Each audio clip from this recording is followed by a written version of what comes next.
happy Pride. My name is Chris Nielsen, and I wanted to wish you all a fantastic Pride season wrap-up. I extend my gratitude to all those across our organization who helped make the many Pride events such a success this year.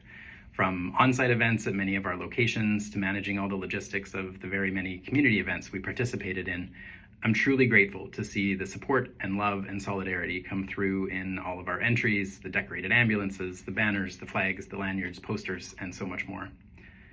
This was a deeply personal year for me to celebrate Pride in Vancouver. It was the first time that I felt safe enough to openly celebrate being a member of this community with my colleagues.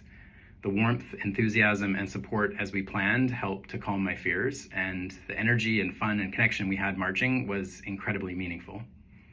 The many messages of love, acceptance, and support that were collected on the banner from colleagues across PHSA were also truly heartwarming, as were the people who cheered us on from the sidelines or came up to thank us for the care that they had received for them or their family members in one of our programs.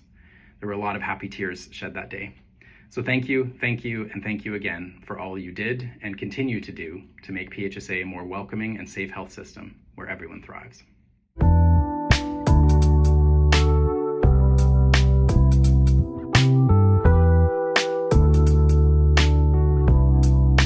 Hello everyone, my name is Patty Savard. I'm a stand-up comedian, I'm a renovation contractor, I'm a board member with Comox Valley Pride Society, and I'm a very proud transgender woman. And the reason why I'm talking to you today is to tell you that it's better out there than we hear it is. As a comedian, I go into very rural communities. That's actually the places I like to go to the most. And I out myself as trans on stage, and then I deal with the reactions. And I'm here to tell you that even in places like Red Deer, Alberta, there is more love for us than the news will have you know.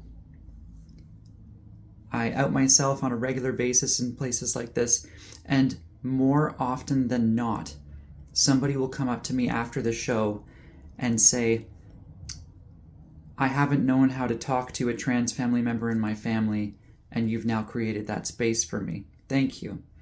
Or in one case, I had someone say, I've had negative dealings with trans people being too in my face in the past, and you opened things up for me. Now, I can't be responsible for that person's story, and who knows why the negative reactions came to them in the first place. They were a little confrontational, I'd have to admit. But either way, us showing up and being ourselves is what's going to help us. And it's going to help shape our communities. So just be yourself in whatever way you can. And try to leave a little space for others to grow while you can too. Happy Pride. Always, not just a season.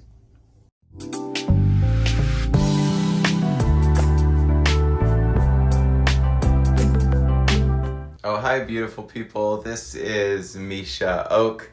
I'm an LGBTQ advocate and inclusion trainer that travels all over the country and around the world, really helping people see that inclusion is a gift and that two-spirit, lesbian, gay, bisexual, transgender, queer, and more people, that we are here to teach the world to live boldly and freely. And I want to recognize all of you and send you love and celebration and queer joy as you wrap up another fabulous Pride season. And I know that these days it can feel like, well, that there are a lot of headwinds in our way trying to stop inclusion, trying to limit what we try to do as service providers, as citizens, as community members.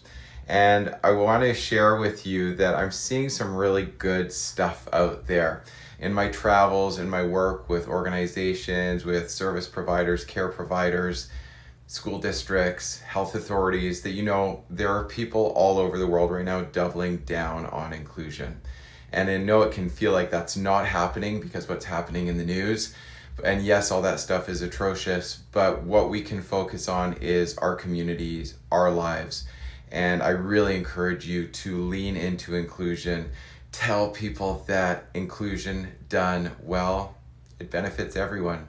So happy wrap up to Pride season. If you are in need of a little more queer joy in your life, or just a reminder or good uplifting news around queer joy, how about you give me a follow on Instagram or on LinkedIn and keep in touch with me. I've got a book coming out in the springtime that's all about what the rest of the world needs to learn from the queer community.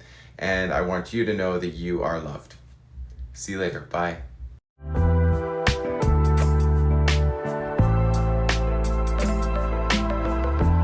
This goes out to the Public Health Services Authority. I'm James Felton Keith, the International Chair of the ISO 30415 Standard for Diversity and Inclusion Service Management. I specifically want to address my same gender loving, two-spirit LGBTQ community. Look, individuals are at their best when they identify with the community. And communities are only at their best when they identify all of their individuals. And so we need you all to be as resilient as you have been, to keep showing up, because you actively evolve the health services that are provided to the broader region just by being you. So keep making sure that your community at PHSA is able to identify all of its individuals so that we can distribute health and care to everyone in the region.